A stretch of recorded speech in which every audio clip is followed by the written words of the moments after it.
parents right there, Mr. Warfield. And if we pay attention, all of us will be better off. One, we're going to have more knowledge about finances. And how many know that knowledge is what? Power. Right. Matter of fact, the knowledge will turn into wealth or building wealth if we would take the knowledge and what? Put it into use. And that's what we're hoping. And listen, if you have friends, invite friends out as we grow together. And then guess what? Who knows? We might end up buying this whole city before it's all over with. That's the goal for me. Let's buy the city.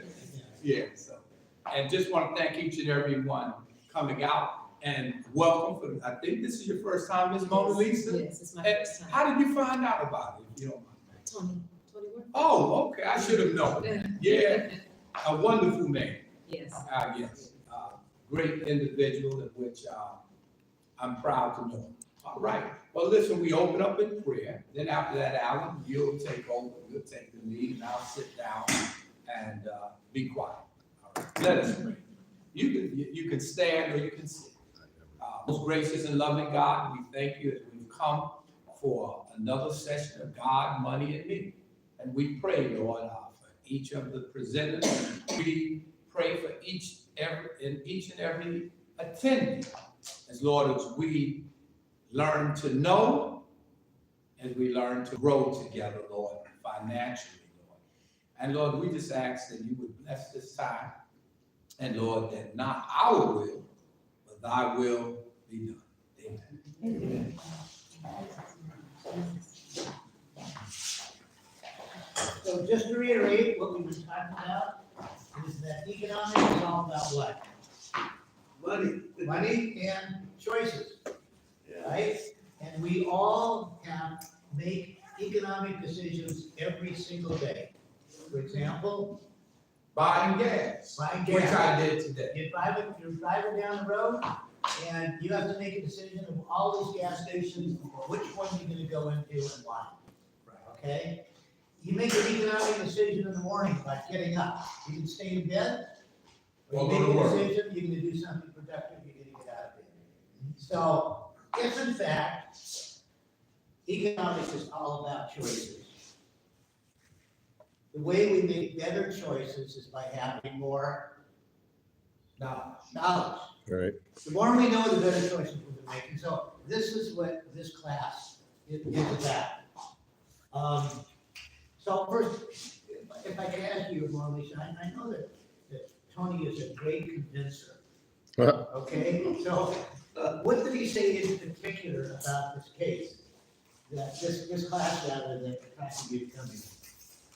You know, he didn't say anything in particular. I just support pretty much everything he does. And so I knew he was a part of this today, and I wanted to come and support him being a part of it. That was beautiful. There you go. Right. Tony, you got a fan. And what we do in this class, because we are all economists, because we all make decisions every day about economic matters, we're all teaching each other. Yes. And we are bringing our own experiences to this class.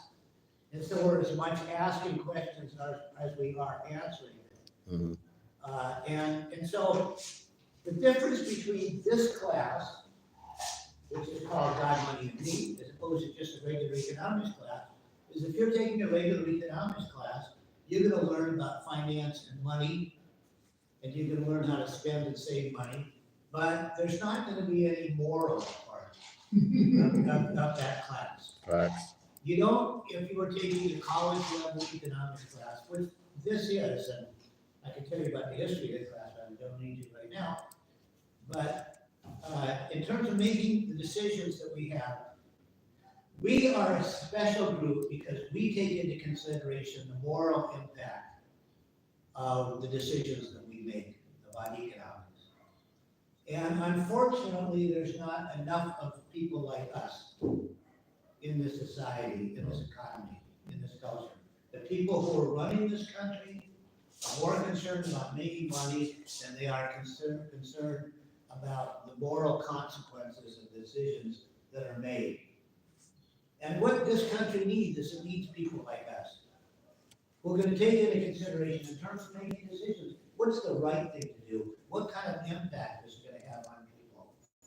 So that's what this class is about. So, if somebody just help us out. So what are the kind of things, Jerry, what are the kind of things we've been talking about in class so far? So this, I think, this class was supposed to be 6 6 weeks. weeks, and now I think we're into our 7th week. We're eight. Eighth. So this class is gonna keep on going as long as people are coming to the class, and as long as I'm able to teach it. So, Mona Lisa, you'll be able to come back in 10 years and we'll still be. Ah. God willing. I love it. So what are the kind of things we've been talking about? We've talked about the tariffs and its impact. About what? Tariffs. Tariffs. And why would we be talking about tariffs, especially right now? Well, that's very, very important to the economy, given that our president can't make up his mind whether he wants them or not. And so we're figuring out whether they're good and bad, Yes. and what the good parts are and the bad parts about it. So when you turn on the TV or look at the newspaper and you see all these articles and all these discussions about tariffs, you have a much better idea about what's going on than you did before we spent 2-3 sessions. Right. What else are we talking about? Somebody help me out. Help me out, Tony. Well, unfortunately, I missed last week when you started talking about the bonds and the mutual funds and the differences between the two. I definitely would have loved to have attended that class, so I'm looking forward to the continuation of that discussion.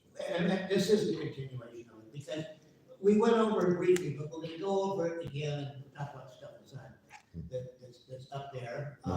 We also talked about the different corporations and the sole proprietor, The different kinds of, partnership the type different kinds of businesses. organizations, Yeah, right. They can be a sole proprietor who is owned by the individual. an individual, and the individual makes the decisions and owns the company and also gets to decide What happens to the money? what happens to the money. Okay, and so that's it, the sole proprietorship, proprietor owns it, and then a little bit more complicated than that, but not too complicated, the next step in the kinds of business entities we have are Partnerships. partnerships, or it's instead of just one person owning the business, it's 2 or more people who enter into an agreement, evidence in their partnership, and we call that the Partnership. the partnership. These are the easy You could ones. be general, Yeah. general. Yeah. partner. So, and then, the one that we all think about a lot when we're talking about investing The corporation, is corporations, which is owned, the the stockholders. stockholders, the people who own the shares in.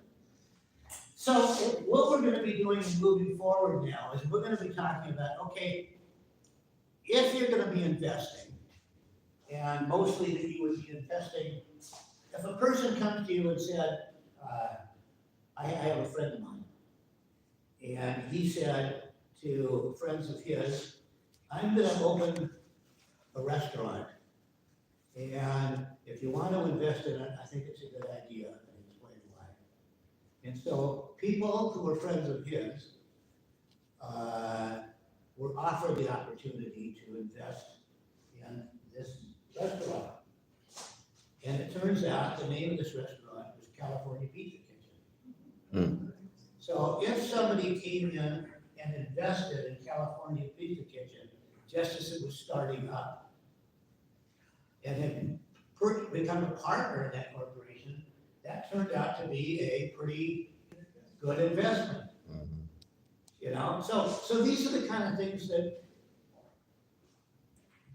can happen. I have another friend of mine who said he was gonna start a warehouse store, and the warehouse store was going to purchase goods in quantity and sell them in quantity and at very low prices and have a lot of selection. And the name of that company was Costco. So people who invested in Costco at the very beginning have done pretty well. So if we had a time machine and we can go back in time and somebody offered us to buy Apple, shares in Apple, it would turn out to be a pretty good investment. So what we're doing is that when we are doing investing, we were talking about not what something is worth at this particular time, but what the future is going to be. So, for example, Amazon. When Amazon started out, it started making money right away. No, it didn't. It didn't. It lost millions of dollars for years while it built itself up. And so people who were far-seeing enough would invest in Amazon in the beginning and would have done very well. Yeah, so we're just selling books. Right? Yeah, they were just selling books at the time. You know, so anyway, so that's one of the I things that didn't we invest. that's one of the things that we can do in terms of investing is do if it's a new company. But generally what we're talking about, when we are investing, we're going to establish a list of all the things we're investing in. And so that list of all the things in investing in is called our portfolio. So my wife and I have a financial advisor, and we get reports from the company that he works with every month about what we're investing in and how much is invested in and how it's doing. So one of the things that we want to do is that we want to have a diversified portfolio, which means what? Diversify means that we will have different types of stocks in different industries. Not just stocks. Well, if you want diversification, I was thinking basically stocks. That means that you, diversification in the broader sense, you would invest in other different products, which could be stocks, mutual funds, let me see, real estate, bonds. So we'll be getting that in a minute. But diversified portfolio means don't put all your eggs in one basket, which means Diversify. diversify. Because you don't want to put all your eggs in one basket, and then if you drop the basket, all the eggs get broken. On the other hand, is that if you put all your eggs in several different baskets, it's much more safe, it's much secure, because it's not all your baskets will be broken. So we're going to take a look at the different ways that we can diversify our stock portfolio, our investment portfolios. Okay, so number one, you're going to want different areas. Just for example, so we oftentimes will say EG, and EG is sort of Latin meaning for example.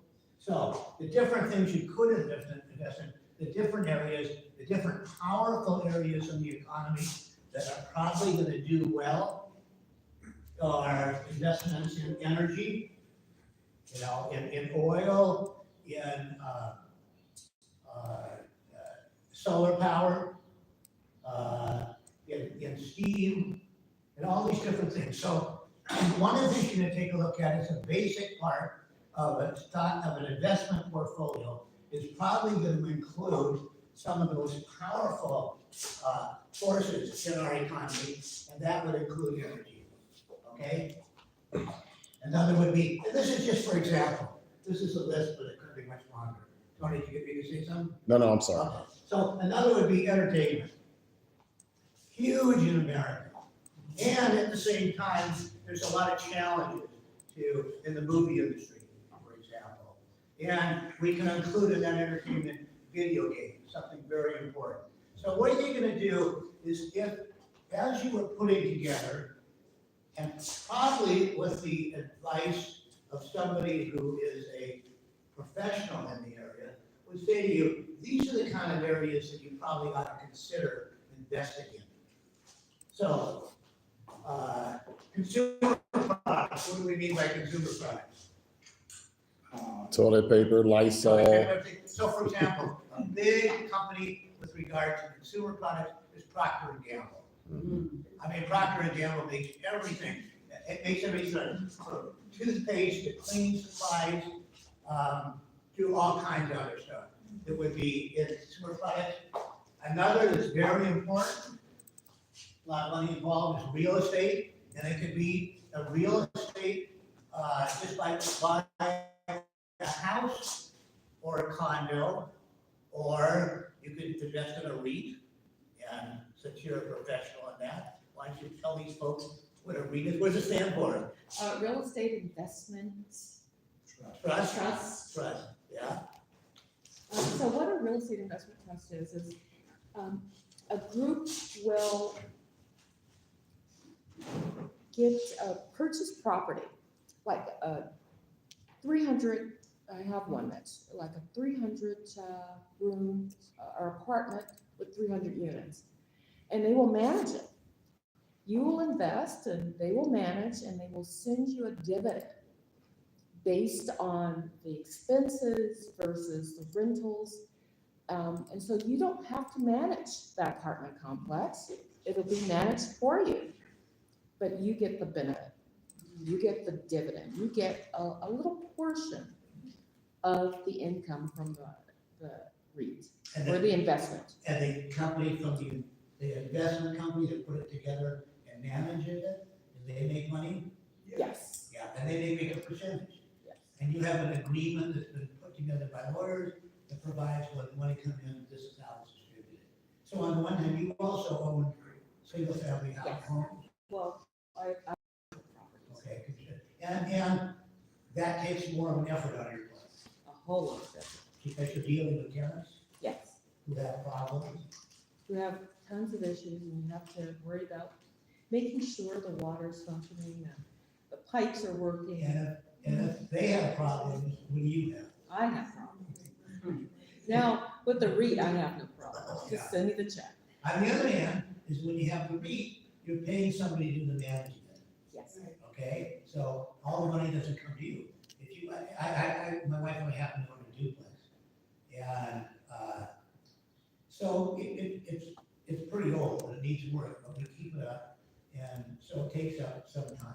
But we bought this years ago, and not surprisingly, because it's in Los Angeles, it's worth a lot more now than what it was when I bought it like 50 years ago. And so once again, if we have a time machine, we could go back 50 years and buy up all these properties, if we had a time machine. But it's unlikely we're gonna get that time machine. So one of the things you're gonna take a look at, when you're making a determination, you're gonna take a look at what kind of real estate should I invest in? Whether it's gonna be single family homes, whether it's gonna be condos, whether it's gonna be factories, whatever. You have a portion interest in it, and you've hired somebody who put this together and paid them to do the work. And therefore, you may make less money, but you have less problems. So the only problem you have of being involved in the REIT is that every once in a while you have to open up an envelope and it's got a check in it. They got to you, right? It's a good problem. And that's pretty. High-end problems. Yes, sir. So with the REIT, one of the reasons, one of the reasons that you would invest in a REIT is because many of them pay a much higher return percentage than you would like money market or something like that. The REIT's percentage they usually pay annually. Yeah, I'm not getting a whole lot. I get about 8%. Well, compared to what, 4 or 5%, I think that's double what you would usually get if you invest in. So that sounds pretty good to me.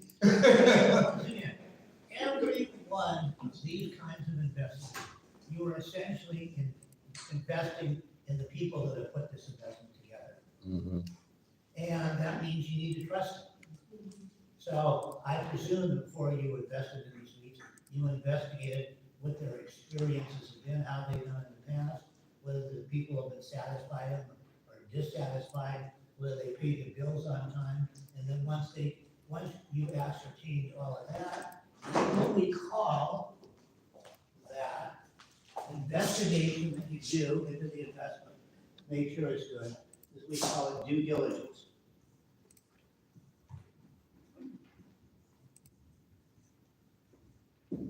You know, diligent means doing the thing you're supposed to. So you're gonna take a look at an investment and you're gonna say, is this a good or bad one? If you have somebody like my wife and I do everything, find a financial advisor who, and I tell you, we've been with this company and with this guy for many, many years, and we trust him. And so I get a monthly statement and about how our investments did during this last month.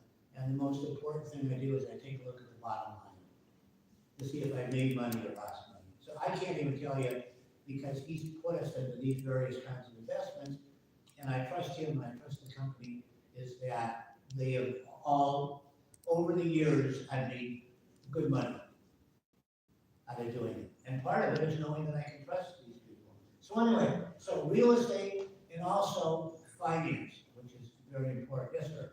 But also in trusting him, having over the years, you've done some of your, educating yourself. So although you trust him, but it's important that you have knowledge of what's going on as well. Oh, that, absolutely. And because,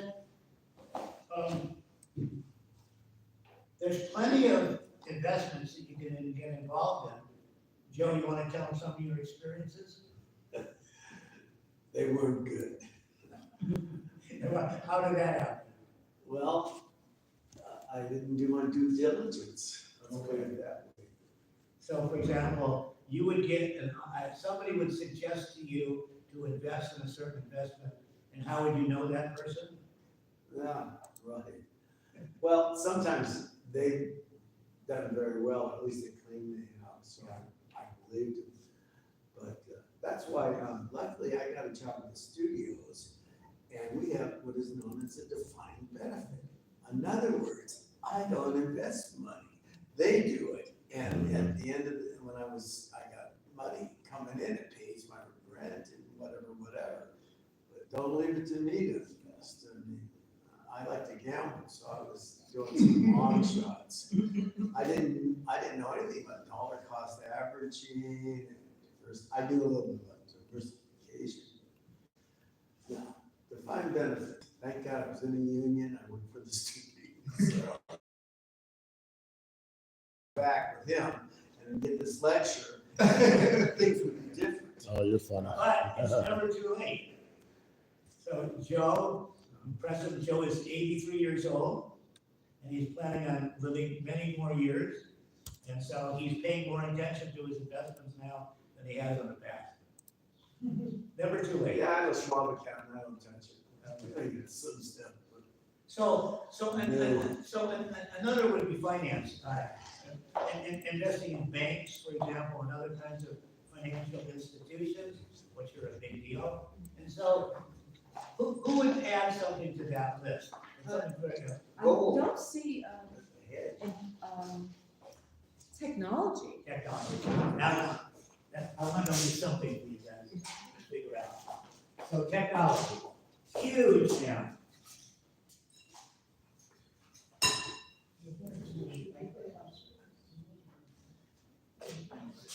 What about gold? Gold, And something else you could invest in is gold. people do that now. It's a perfect hedge whenever you have cash value. And this question. I was a little bit skeptical. Jonathan, You know, because of comes down. What about space travel?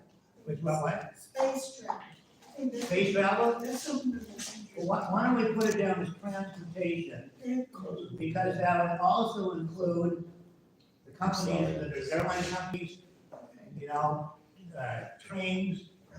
Yeah, so that would be something else. And what else? I think somebody said something, I guess. But these are the kind of things.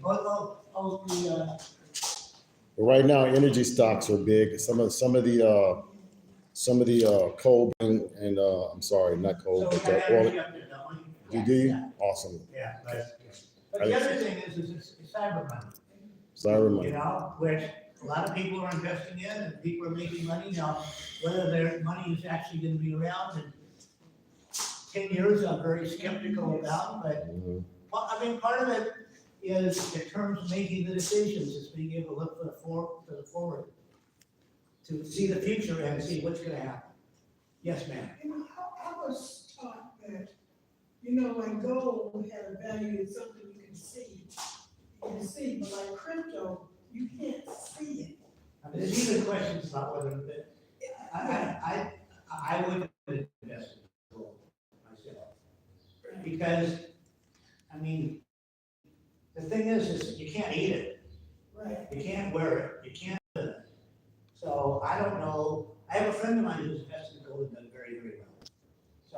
I mean, part of it is the more you know, the better decisions you make. And the decisions that I've come to is not to invest in gold, or you could be like this, to invest in gold and done very, very well. Well, how do you? But you know what, when the gold market is gonna crash? It's the day after I invested. That's exactly. Yeah.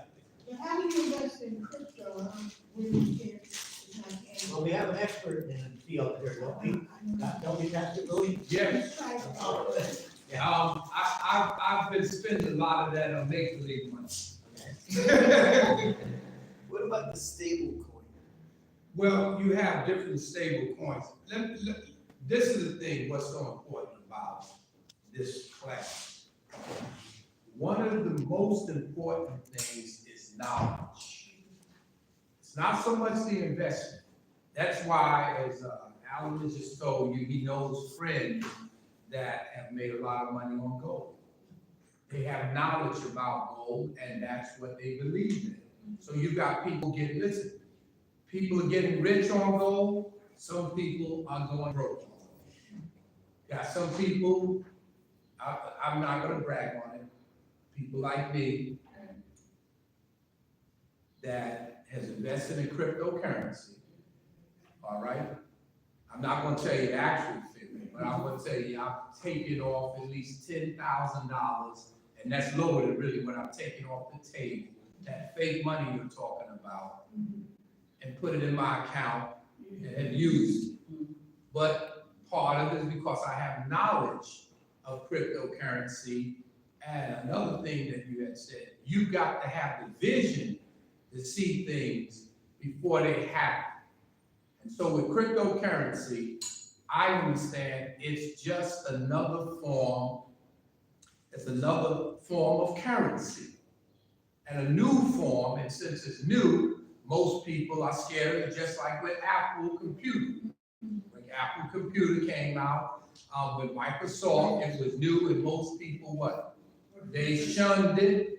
It's the same thing with cryptocurrency, which most people think is new, but I've been watching cryptocurrency for the last 17 years. Yeah. And I remember when it was nothing. And I'll give you something. If I had invested $50, but at that time, you didn't have the ability to invest in cryptocurrency like today. There were no platforms, and the only cryptocurrency was Bitcoin. At that time, and I tried to invest, but I couldn't find a place to buy it. $50 today, listen to me, $50 would be worth $200 million if I could have found it. I tried to invest $50 because at that time you could get 4 Bitcoin for a penny. $50 would have bought me 20,000 Bitcoin. I'm going to tell you what Bitcoin is selling for today. That people call fake money, all right? It's about $102,000 a coin, but I'm going to give you the accurate number of it, okay? what it's selling for right now. Would you like to find a time machine? Let me see, I'm going to find it for you. Bitcoin right now, in order to buy 1 Bitcoin, remember I could buy 4 for a penny.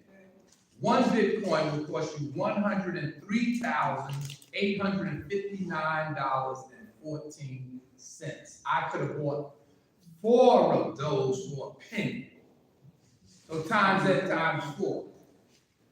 So one of the things, I have a one of the question. things about Bitcoin and cryptocurrency is that within our society, within our economic system, is that consumers decide this is what we want. And then it's produced by people who start and create and run businesses, and we call those people entrepreneurs, okay? And then most of those areas that we talked about there, those kinds of investments are regulated by the government.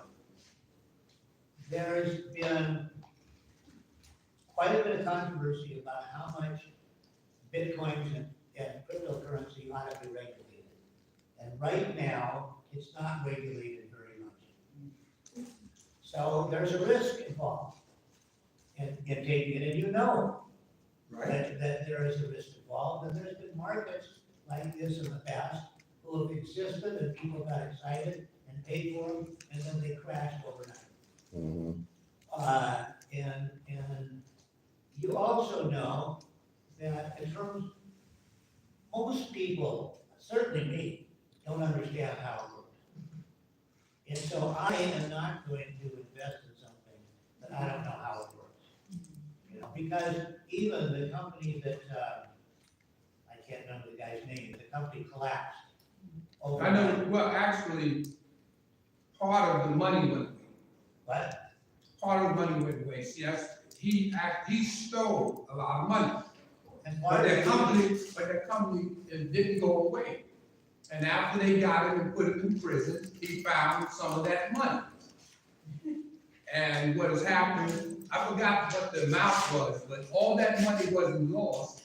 And a big part of that is because you had a lot of wealthy people who had invested in that, and they brought it to their attention, and they put the screws to him.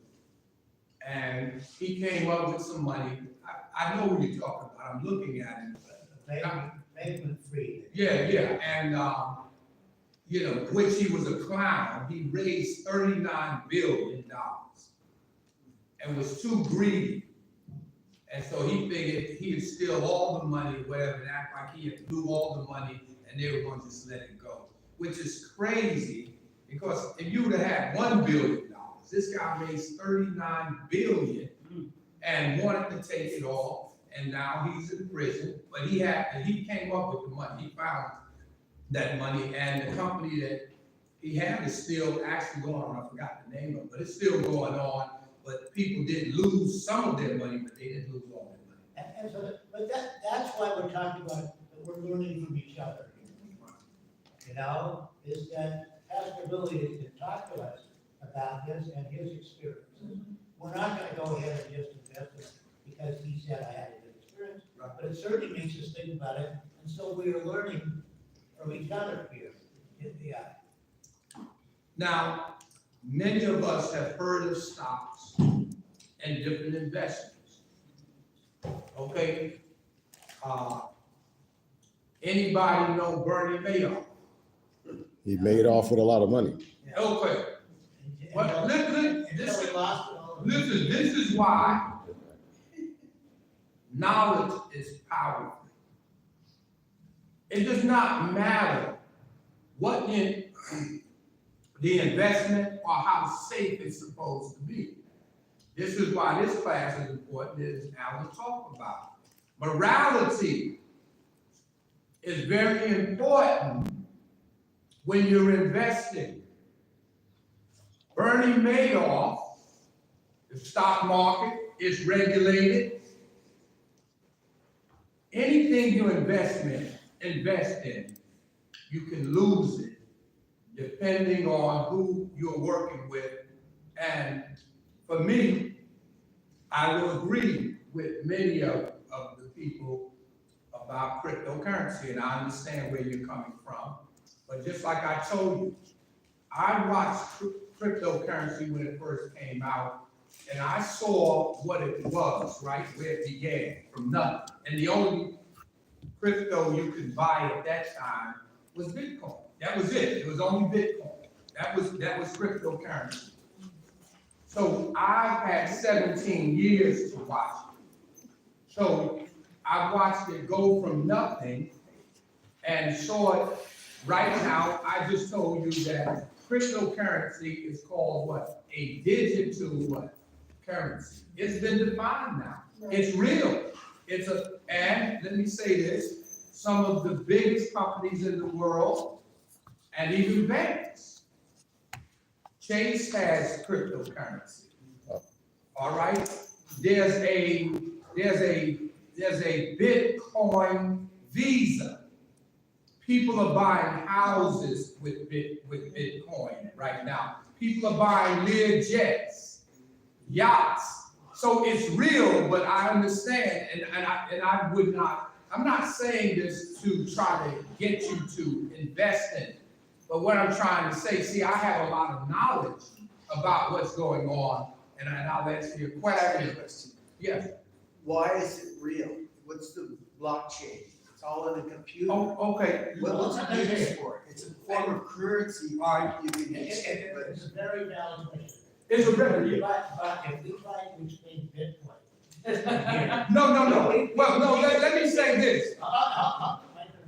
Go ahead. And I'll tell him something. I started this, sorry. No, that's fine, no, it's a good question. We could talk about it for the whole class in here, and at the end of the class, we still wouldn't understand it, and we wouldn't have been able to discuss how to take it.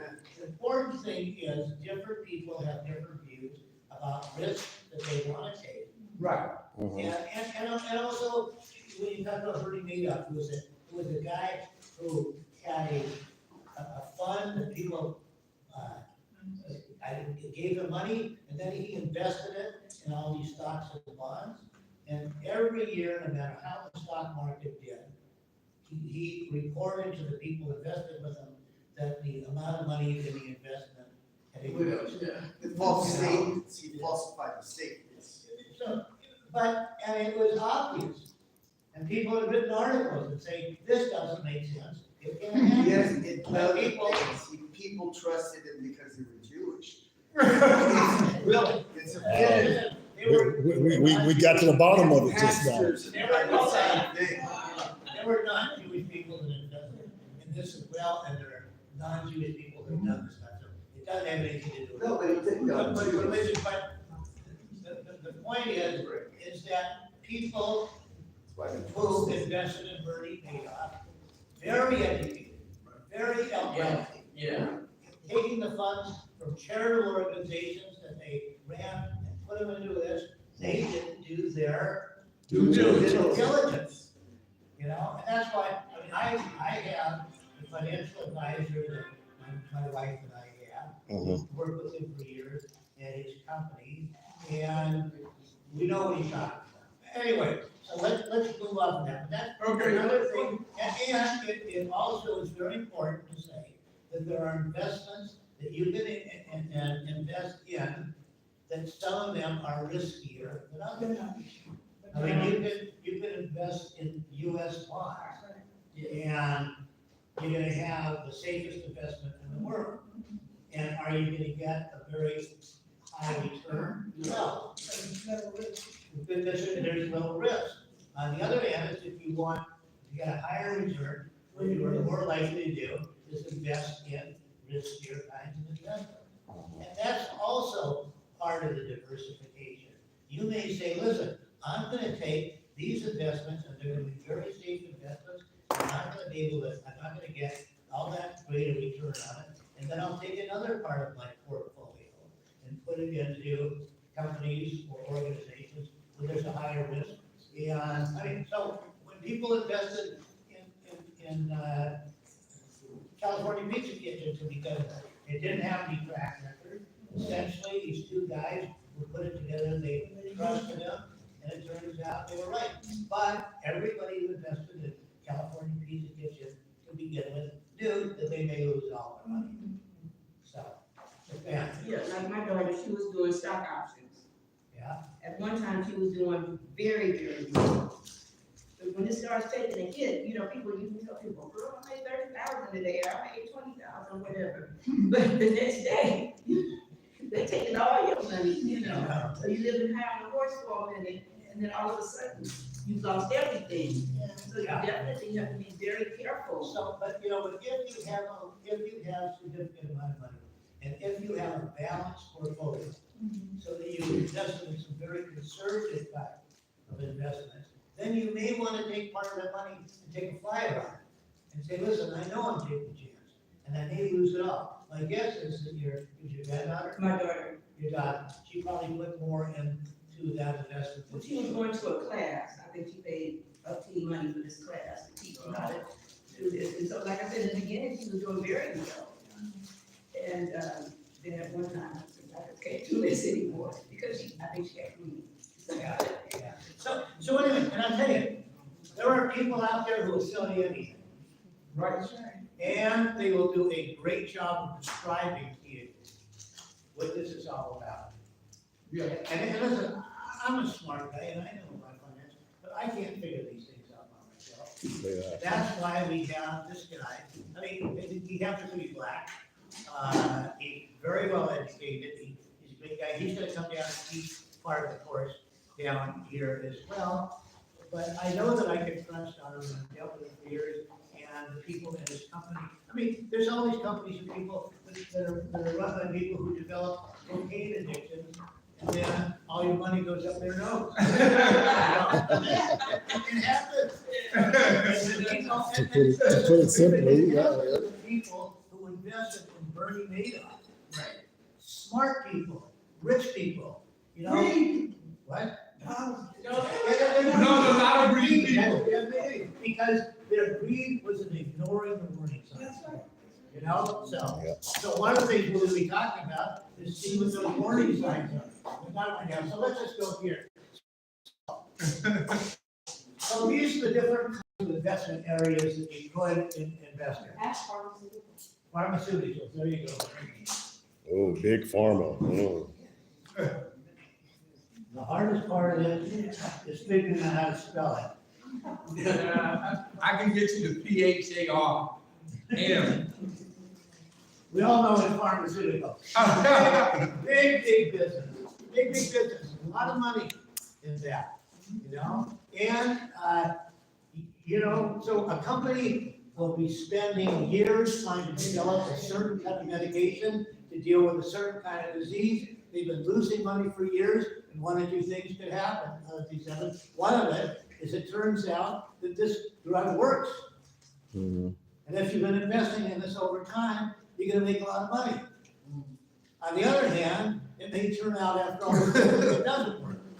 You know, so that's something you'd be taking a chance on, but once again, you're gonna take a look at the record of the company putting it together. So we could go on for this list much longer, but those are the kind of things that you're gonna take a look at in our society, in our economy, and say, what are the powerful forces in the economy, and how do I want to invest in those powerful forces? Yeah, so next, the other diversification that you want to do is in different kinds of investments.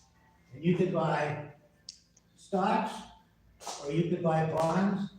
And who could tell me the difference between stocks and bonds? Joe, tell us. Stocks are equity, in other words, you get part of the company. So the owners of a corporation, its stockholders, they own the corporation. Yeah.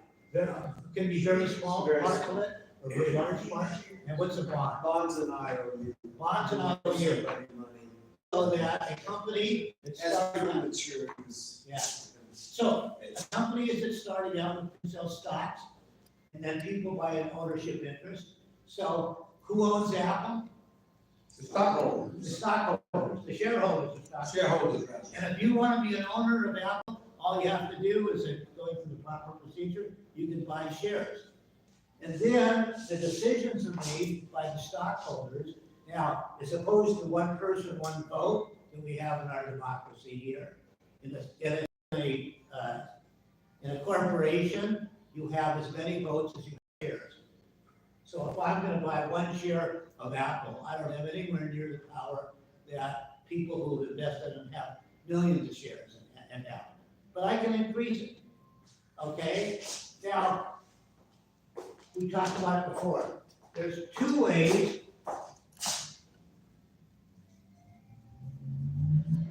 to make money from stocks. And there's two, when we talked about it last week, what are the two ways?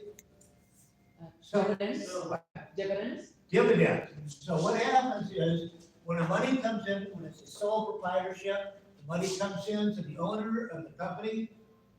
The owner of the company pays all of the expenses, and then which is subtracted from the income, and the income that's left over belongs to the owner of the company. Understand that? So I own a company, it makes whatever, we sell a bunch of these things, income comes in, I gotta pay expenses, to the people who made them, to the people who work in my company, to the people that help sell them. And after I've paid all my expenses, I then take what's left over, and the amount that's left over after you reduce the expenses from the income is, Sometimes it's better to do. Well, it is. let's stick with the question. Okay. So it's called what? Dividend. It's not dividends and so on. Oh, and it's all, it's profit. It's profit, it's profit, okay? So, if it's a sole proprietorship, the sole proprietor gets to make the decision that this is the amount of money that's come in, I paid all the expenses, the money that's left over is profit, I can do whatever I want with it. I can put it in my pocket, I can make it a gift, a bonus to everybody working for me, I could build my factory, make it bigger, but that one person gets to make the decision. And if it's a corporation, the people who own the corporation, who are the shareholders, then they get the profits. The people who run the company, the president of the company will make a decision, and the board of directors will make a decision is that, okay, we're gonna take, as this money, we're gonna pay all our expenses, and then we have money left over, and maybe we're gonna build new factories, and maybe get a bonus, maybe we're gonna pay more to the people working here. But the money that's left over, after paying those expenses, as determined by the corporation, are paid out to the owners of the company, to the stockholders. And those are called dividends.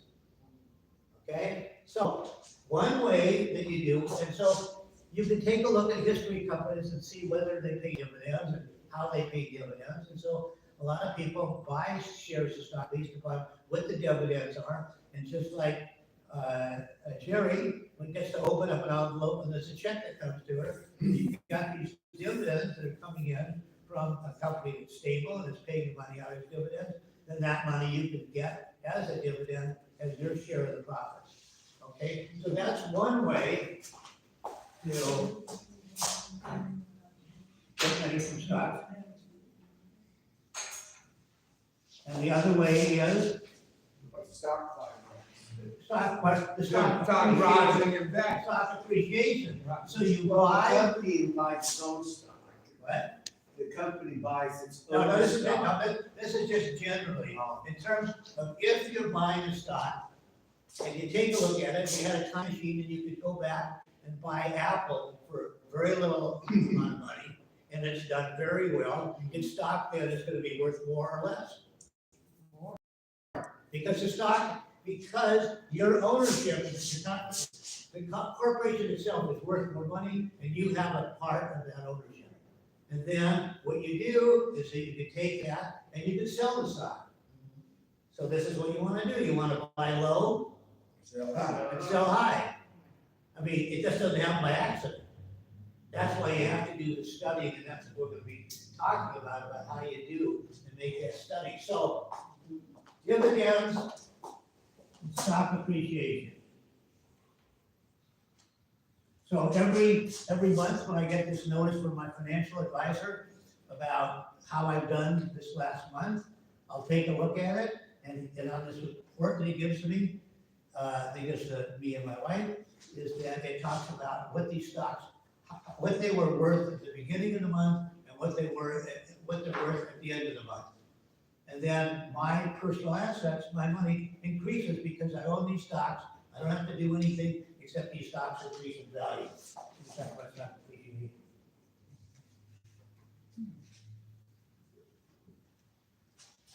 So, investment in different kinds of investments. Okay, so we got stocks, and we know what those are, we know what bonds are. Another one, and Tony's gonna have a session talking to us about it. So, when you take a look at your portfolio, and you wanna figure out how much am I worth, you're gonna take all the things that I own. And one of the things is gonna be the stock, one is gonna be the bonds, one is gonna be what insurance that I have, mutual funds. Jerry, you wanna tell them what a mutual fund is? Or not? Or not. Okay. It's a- So, you want me to do your shouting right Go now? ahead. Go ahead. It's a vehicle where there are mutual investment, various funds various So investment the, vehicles. I'll make it real simple, okay? Okay. So the thing is that you can go around and invest in individual stocks. You can buy Apple, and Microsoft. You can buy a lot of technology stocks. And that way you're diversifying, because if Apple turns out to have a bad period of time, they don't do as well, is that another of those technology stocks may do well. So you're spreading out your risk. So one of the things you can do is that they have formed organization funds which buy stocks in a whole bunch of other companies, and then you have an ownership that's not just in an individual stock, but you were invested in all these companies that have been selected by the people who run the mutual fund. And so most of our money that we have is invested in mutual funds, because it spreads out the risk. Get more opportunities. And I can't, so I have mutual funds where there's 50 different stocks in it. Right. Well, I can't go out and buy 50 different stocks, but I can buy through a mutual fund. You don't have to understand this all right now, but as we go forward, it'll all come together. Okay? The REITs, real estate investment trust, Jerry talked us about, private finance, as I called Joe at one point, is that you were dealing with a company that was lending money to other companies in needs, and it. Private equity. Yeah, and so what you do is that they take your money, this company, this private finance, private equity company, and they lend it out to other companies. And they have the expertise to take a look and make sure that these are good, solid investments, loans that they're making. So that's another way to do it. And the other way of doing it is this we talked about, that Jerry did, is invest in real estate.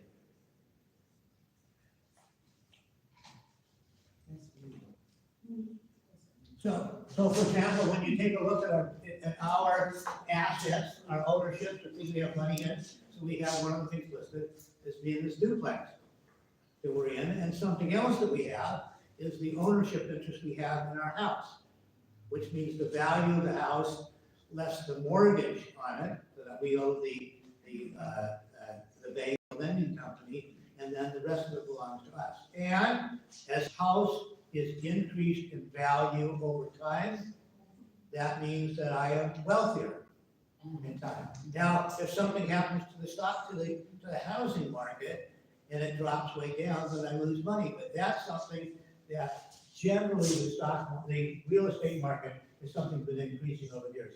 Jerry, you were involved in this. Jennifer, I'm sorry. Jennifer, you were involved in this for years, setting up mortgages for people, and making sure that the lenders knew what they were doing, and that the people can pay. Okay. So anyway, that just kind of gives you a background, and now, Pastor Buie, Yes. you want to talk about your project here about stocks? I'll just share a little bit. Everybody knows Pastor Buie. We've met. We've met. And I think, as far as I know, I think he's a pretty trustworthy person. You know where to find me on Sunday mornings at 11 o'clock, so I can't hide from you. Let's put it that way. When we come here Sunday morning and you're not here, you know there's something wrong. Something's wrong, okay? He's usually on vacation. He didn't take all the money in. Well, one of the things that I have invested in, but it takes time to gain knowledge of, and that's stocks. So I'm just going to talk about this stock, and it can be risky depending on how you look at it. But I believe that this is, and I have my money invested in it, and I've done very well here lately. Doesn't mean that I'm going to do very well in the future. And it's Fannie Mae. Does everyone know what Fannie Mae is? Fannie Mae. All right. Yeah, Fannie Mae is one of, if not the largest guarantee of residential mortgages, where the average person buys a home, it guarantees through the government your mortgage. Under how many of you remember when President Obama took office? All right. What took place during the beginning of his administration? Housing market crash. Housing market crash, which also impacted what the whole world economy. Right. Matter of fact, If I could say one thing, people thought that the housing market and the property markets were very, very steady. right, And expected that it was gonna go down, and so people invested a lot of money, right, you know, without doing all of their due diligence. And in fact, when it crashed, it impacted not only people in the United States, it impacted the whole world. the whole world. In which, let me say this, and this is not really to brag on President Obama and also Vice President at the time, Joe Biden. They're not given enough credit of the team they put together, which basically saved the whole world economy. America stepped in and they were able to save the world economy, all right? And also, if you really followed Joe Biden under his last administration, if you're really paying attention, this is why knowledge is important. The stock market reached an all-time high in its history. But because he did not do a good job of communicating what he had done, because it doesn't matter if you are successful, if you're not able to communicate it, people what? They don't know. So now, and so what I just told you, you could go research. The highest I saw the stock market when he was president had went up to over 45,000 points. And I think that when he took it over, it was somewhere around 32, which is a huge increase. And if you were investing in stocks, you made a lot of money during that time. Okay. I've been watching Fannie Mae since the crash. Now, what they're talking about doing, they may do it or they may not. They may try to privatize Fannie Mae. In other words, instead of right now, it's basically a government entity in essence, all right? But if it's privatized, in which this president and his cronies, and there's another gentleman by the name of Ackerman, who wants it to be privatized, and they have publicized it. So let me just share with you, Fannie Mae was selling for probably about $2 and something about a year ago. Per share. Yeah, per share. All right, now it's up to close to $7 a share. So you made about 200, 300% on your money. That's what I've been able to do with it. And I don't know if they're gonna privatize it, but even if they don't, because another way you can make money is that you can make money on the rumor. So a lot of that money was made on the rumor and hopes that it's gonna be privatized. I think it's going to run for a little longer. So I believe that Fannie Mae is a good investment. Another reason, if they don't privatize it, what people don't know also, what happened, the government bailed out the banks and all these financial institutions.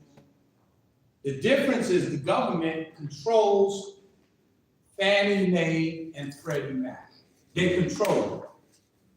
They didn't control the banks. So when they bailed out the banks were able to make a lot of money quickly, all right? The bank, in my opinion, the bank is one of the biggest thieves if you really get down to it. But and so what happened, they made a lot of money and they were under conservatorship.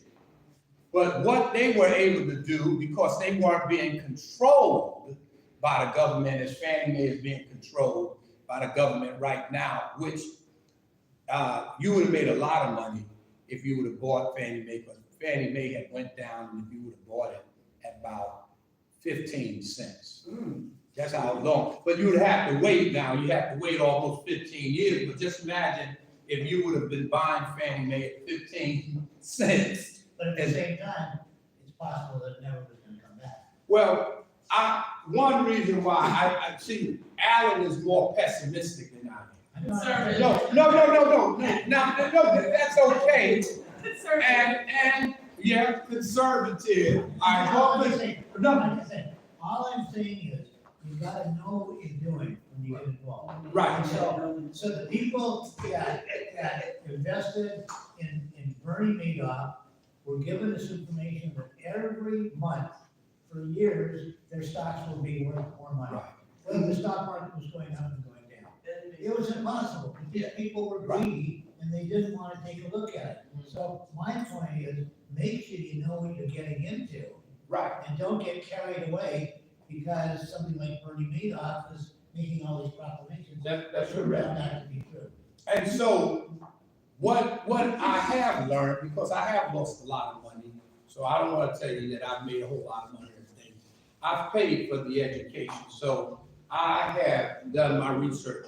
Where he was more concerned about Fannie Mae going under, I never was concerned, still not concerned about Fannie Mae going under. One of the reasons, because basically of it's backed by real estate, something that's real. Two, if they let Fannie Mae go under, it impacts the world in a very large way, and it would disrupt the market in a way that would not be healthy, all right? Too big And to fail. So I'm not concerned about it going under. Now, I am concerned because it's risk, right? But I'm probably more of a, let me say this, I'm probably more of a risk taker than the average person. Yeah. You know that it is possible that Fannie Mae will make money. It may be, so you are concerned about following it to figure out whether it is gonna go under or not. No, I never really believed that would ever go under personally. That's for me. I never believed it was gonna go under because one, it's backed by real estate, owns all this, and two, the government could not afford for it to go under because of its value and what from my perspective. So I was never, I'm still not concerned. So let And me- yes, go ahead. Fannie Mae, you're talking about the same Fannie Mae that backs a lot of, college loans for. No, that- Fannie Mae does. No, Fannie Mae does deal with college funds. People, what is the and I used to know what the loan. Not right. It's the federal one, National Mortgage Association. Fannie Mae backs mortgages. That's all it is. But what's the one of the loan that these people, they have under these loans, these students loans? I know it, you can't come in. Sally Mae. That's Sally. All right, which is a different company. All right, and what Fannie Mae does is Fannie Mae, through the government, guarantees the mortgage. All right, it doesn't really create the mortgage. What are you saying, Jeff? The banks and the mortgage companies sell the loan, which is paper, to Fannie Mae and Fannie Mae services. Okay, all right, okay. They Do you don't think service there it. could be another housing crisis with jobs, the insecurity now, and then a lot of people, especially at the federal level, you don't think that people are gonna walk away from mortgages and we could essentially see another housing crisis? No, and also what I would bank on before Fannie Mae goes out of business, that these big investors will end up privatizing it before it goes out. Because, no, let me, listen to me. Now, see, Alan, do you follow Fannie Mae at all? Do you have, and I'm not saying this, And here's right. the answer. The financial advisor right? that I use follows Fannie Mae. Okay, And very honestly, if having to choose between who's gonna do a better job analyzing Fannie Mae, my financial advisor on one hand, or my pastor on the other hand. Right. What do you think, John? Well, if I could interject for a So second. hold on, let him then Tony interject, because, no, this is a good discussion. No, Go ahead. But Alan, let Alan. I'm sorry, go ahead. I mean, that's it. All I'm saying is, Right. I am going to use the most professional and educated and if I wanted religious guidance, I'm not gonna go to my financial advisor. Right. I'm gonna go to Pastor Buie. Okay, before I go to my rabbi, I'm gonna go to Pastor Buie. When it comes to analyzing the financial future and the risk of Fannie Mae, I'm gonna go to my financial advisor. Right, okay, now Tony. I'm not here to contest or assist in your debate, Right. but what I'd like to know is what would be the benefit of them privatizing Fannie Mae? Well, what happens, these hedge funds or what have you would get that business, all right, which is already built. And they can turn that, and guess what? It's not under the same regulations anymore either. So now they can make tons of money, which that most people don't know, that Fannie Mae is profitable, but all of this profit is being taken by the government and put on debt, See, which wait. most people don't even know about. It is, listen to me and do your due diligence, because I've been following this thing for 15 years. And let me say about financial advisors. If they were so smart, everybody would be, no, let me say this.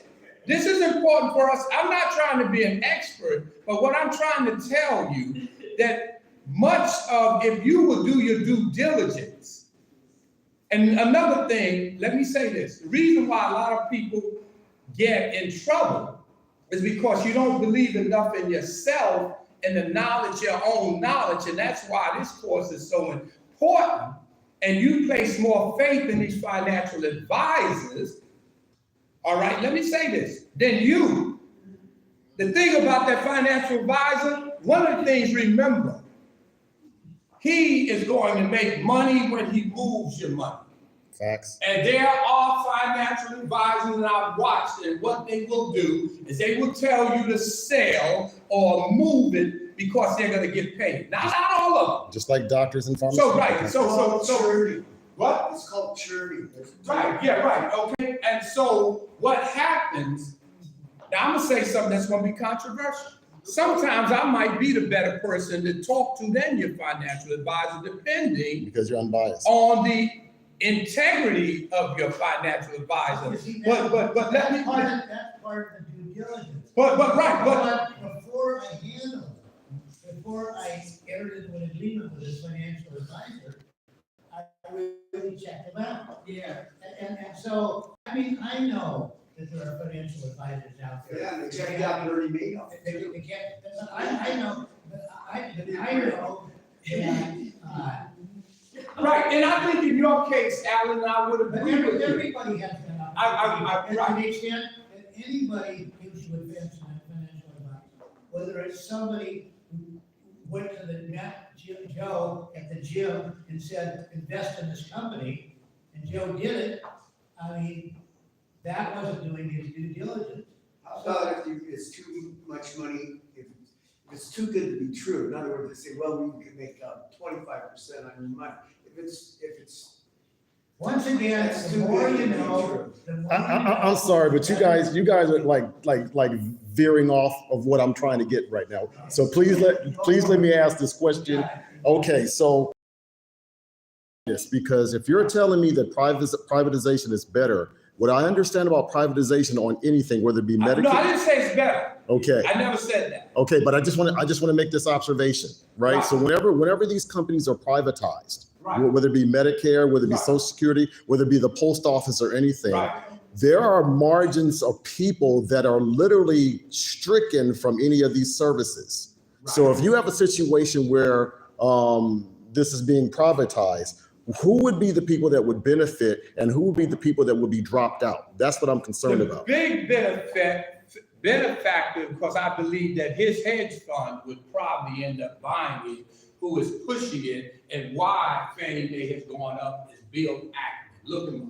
So now you have a situation where if that were to happen, how would that affect low-income families who are trying to get into the middle class by home purchases? Well, it will impact you greatly because when they get their hands on Fannie Mae, they're gonna make it more difficult for people to actually qualify. That's exactly my point.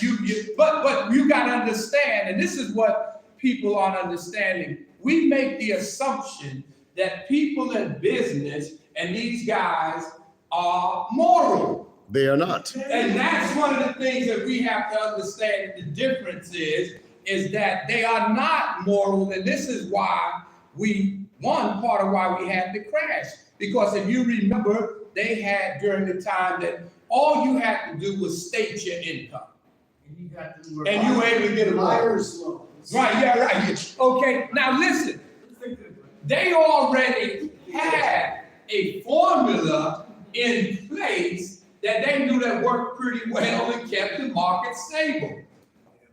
Purposely, these are experts. This is why I'm trying to tell you, and Alan, what I'm trying to say to the people, this is why you have to have knowledge. Yep. Which the knowledge gives you the ability to do your due diligence. You know, those loans were bundled by the bank, Right. collateralized, and sold all over the world. Right.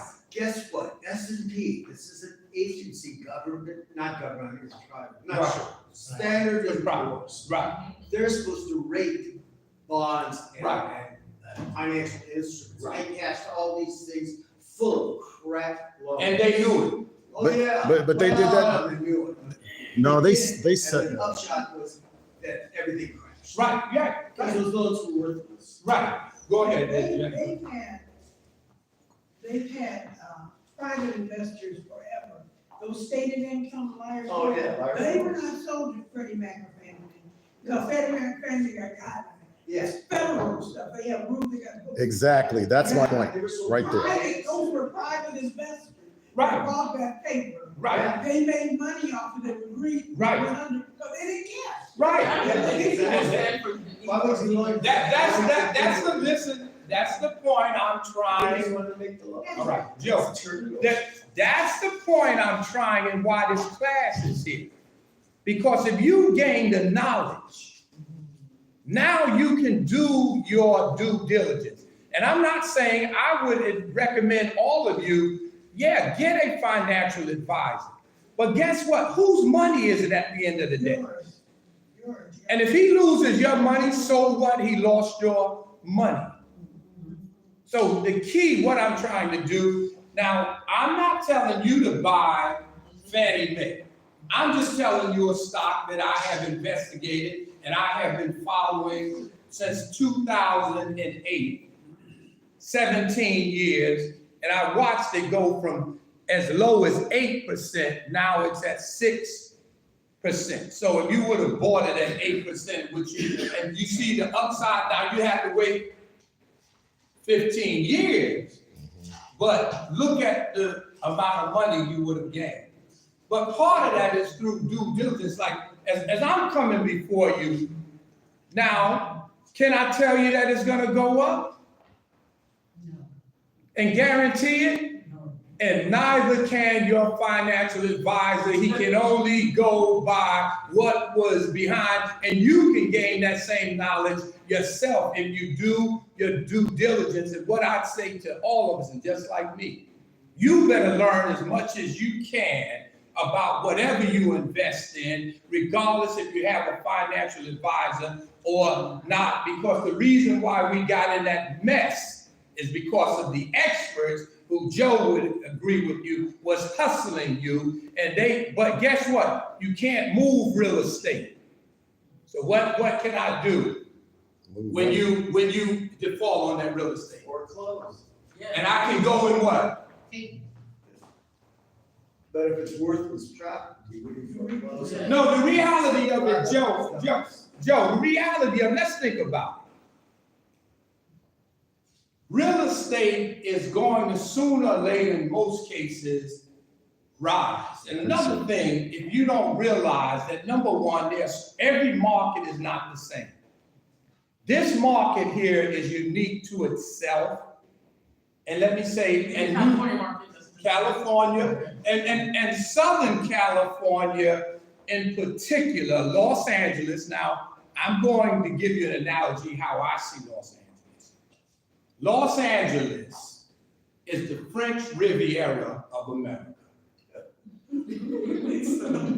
Oh, no, see, you're laughing at me, but if you really understand what I'm saying, that's exactly what it is. And I'm going to tell you, if you own real estate in Southern California, especially now, there's parts of Northern California, such as San Francisco, which rose to a whole, but I'm telling you, I'm not telling you stuff by speculation. I've been watching this and studying it. So although I'm not a financial advisor, I have done a lot of study as I give you this information.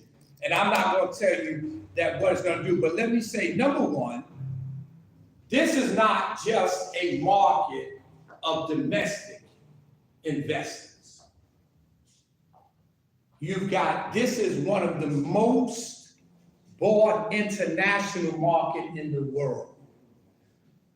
And part of why these prices are going up is not so much because of everyday people, but you have the big investors, and you'll be surprised how many of these properties are empty. But guess what? They have the money. It doesn't matter whether they make money or not. Yeah, go ahead. For those of you who don't know that much about the crash of the real estate market, what was happening, it was believed, apparently Pastor Buie believes now, that real estate was going to continue to go up. And so people, even if these loans were lousy loans, and people weren't going to pay their mortgage, it didn't make any difference. Because if they couldn't pay their mortgage, they were just going to sell it, and the property value was going to go up, and so they'd be able to get their money back. But that's not what happened. Yeah, that's what they thought. But that's not what happened, because people believe that the housing prices were always going to continue to go up, and it turns out that across the whole country, it fell. And people lost their houses, because when they got a mortgage on a house, expecting the value of the house was going to go up, it didn't go up, and so they couldn't pay their mortgage, so they lost their house, and they lost all of their savings. So that's one. The other thing is, we know what is happening in the economic world these days are things that we never believed Right. would happen. I mean, what's happening with the tariffs makes no sense. If somebody had predicted to me a few years ago that the government was going to raise these tariffs like that, you would have said impossible. So the point is that anything could happen, and all you have to do is to make sure that when you invest your money, that you understand the risk that you're getting into. That's a key point. Be prepared to lose that money. And the other thing to do is that, as you know, I follow the news very closely, and the more I know, the better decision I can make. But the financial firm that I deal with has got all kinds of people whose job it is to analyze stocks. Absolutely.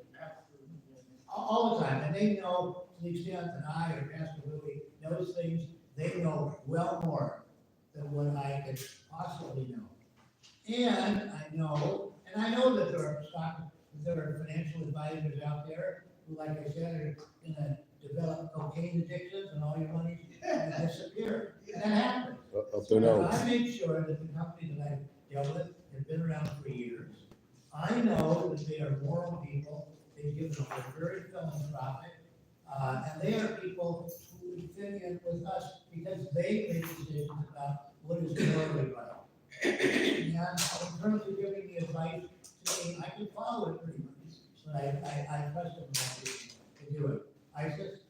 Can I shift the question? Go ahead, yeah. Last time I was here, we were talking about doing some kind of community investment project together. And I wanted to know if are you considering getting a group together to collectively invest in like one stock or something? Or were we thinking about like community investment, like Are we buying a building in our community? And how will it run? Is that what you were thinking about, or were you thinking about specifically for stocks?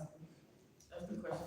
First of all, this is what you'll learn about investing, because there's many ways to invest. Agreed. First of all, if you get the people together, what I would say is that we would collectively decide on where we would go.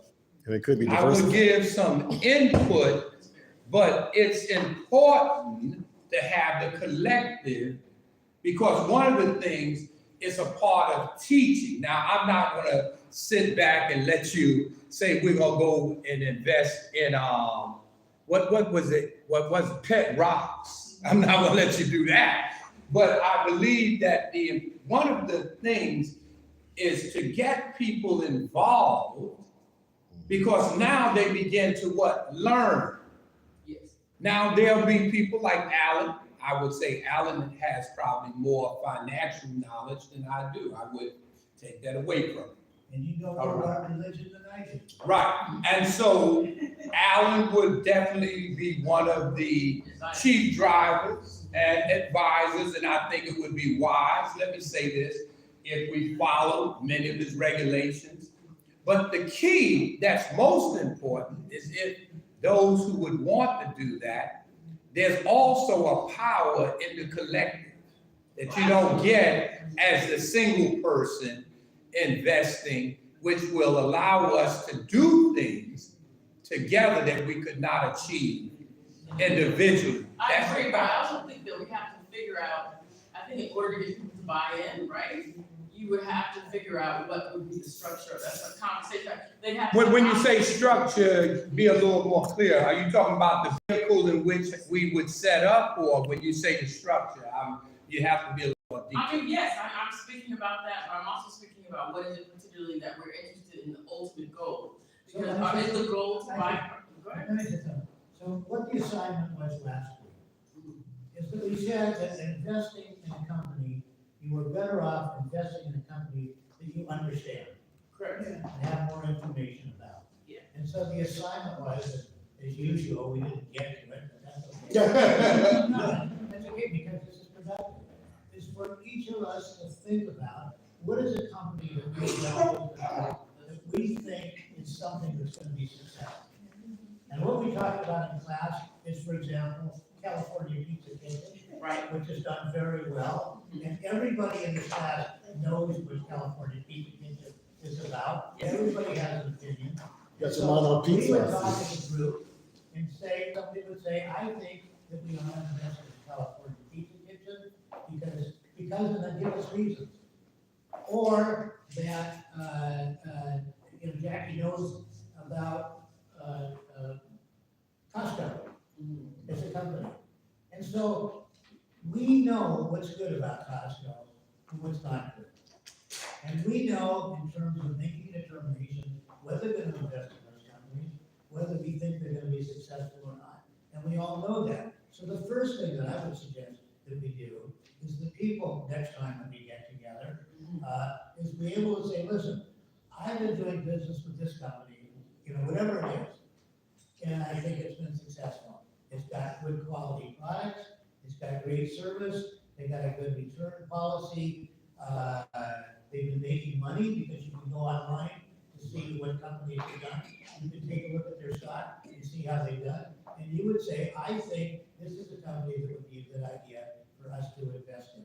And then I would suggest, is after giving that information, that we all go home and take a look at that company and other companies, and then meet back together at our class, and we say, I take a look at this company, yeah, I think Costco's a good idea, but I think that some other company that looked like it was gonna make money is not gonna do well. And then as a group, we would make a determination as to who we would like to invest money in.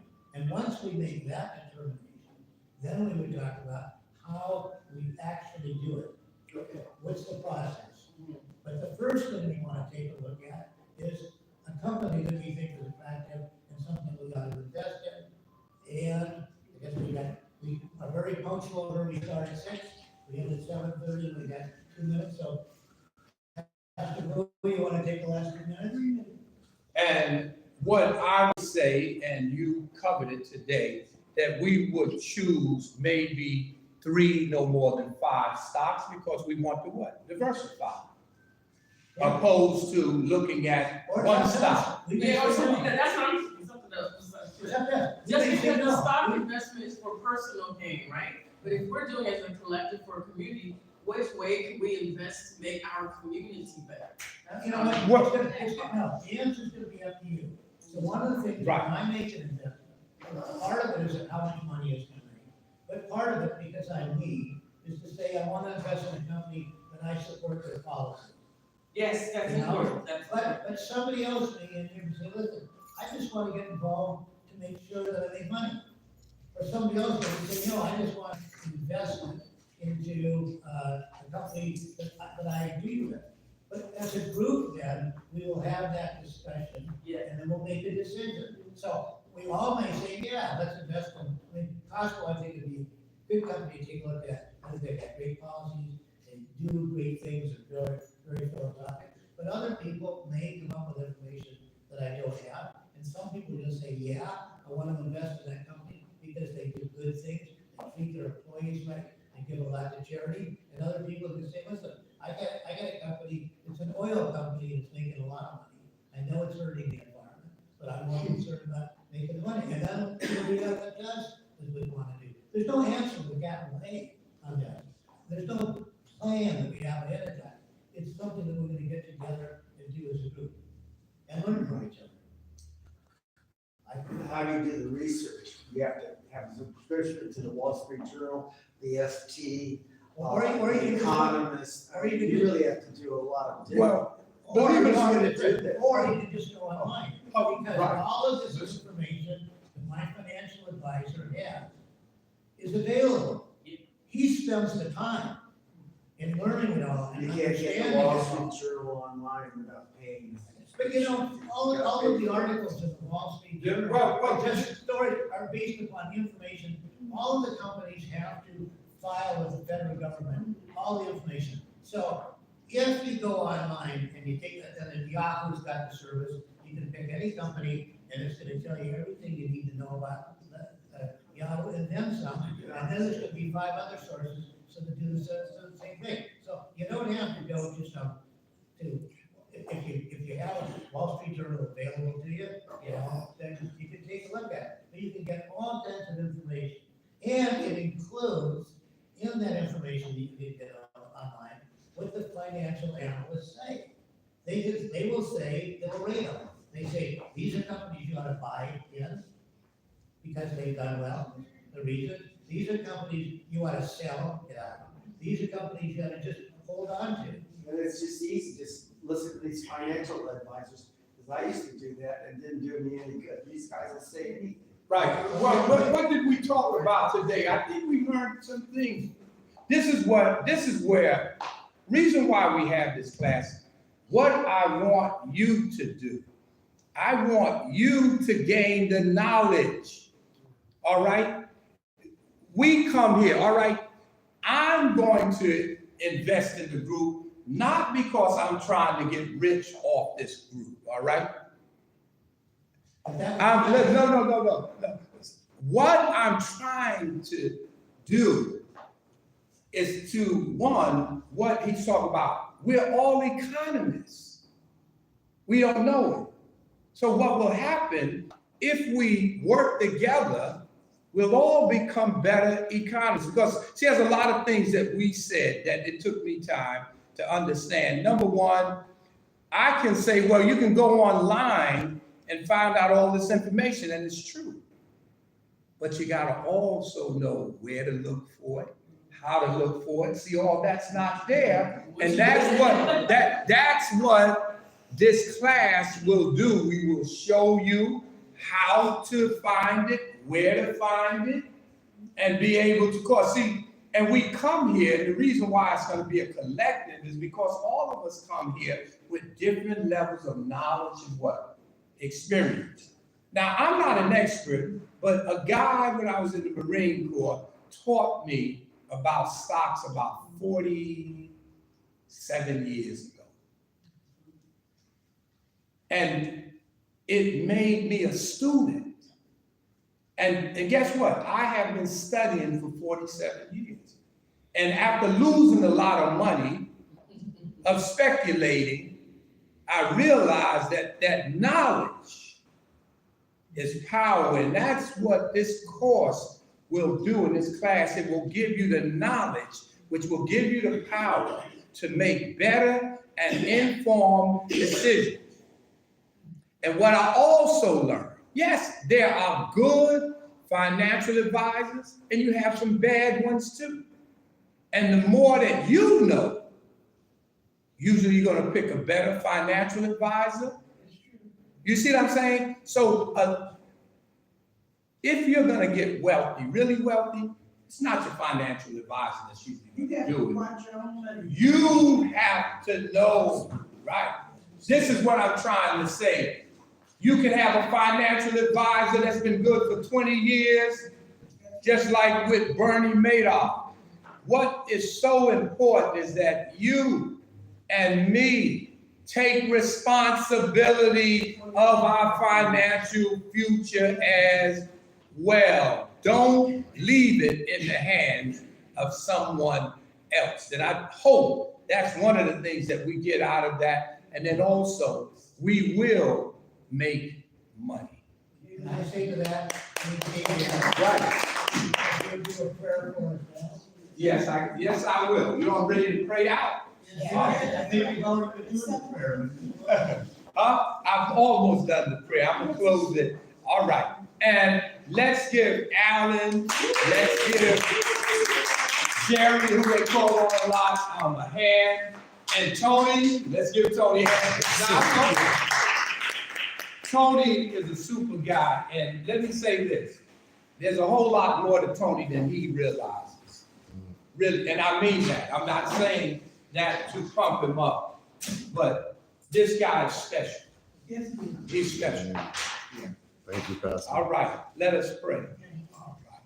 Most gracious and loving God, thank you for the time that we've been able to spend together. And Lord, as we look to move forward and form the financial entity that you will lead and guide us to create.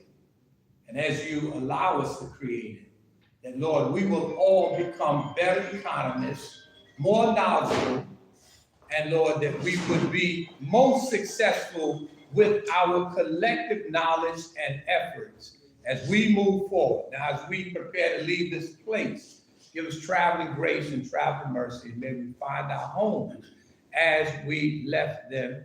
And Lord, thank you so much for Alan, Jerry, and for Tony and what they have contributed. But Lord, And of course, and Pastor Buie. yeah, Pastor Buie, and also all of those who have come out. And Lord, as we move forward, that we will be able to see the positive results from what has been started here. Amen. Amen. Yeah. If you can't reach your consensus with your group, you could be in the site. We needed a site.